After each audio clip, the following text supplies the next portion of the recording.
Welcome to Kenton Teaches. Enjoy the video. You start by verifying the network essentials. Connect the Hisense TV to the correct Wi-Fi SSID and re-enter the password if prompted. Once connected, power cycle both the router and the TV, waiting about 60 seconds before restarting each device.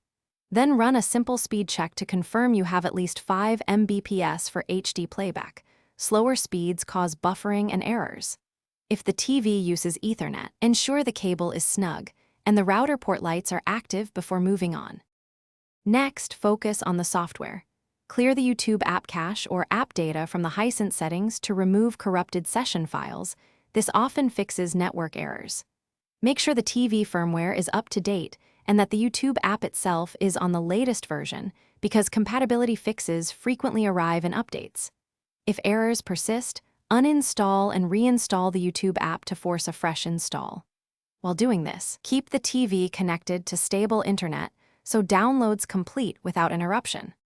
Finally, try advanced network tweaks.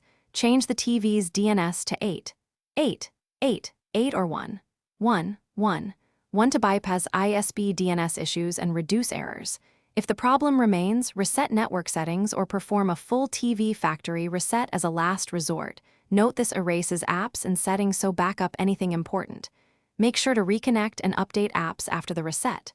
Troubleshooting tip: if YouTube still fails, cast from your phone or use an external streaming stick until the TV. Thanks for watching. Please subscribe if this video was helpful.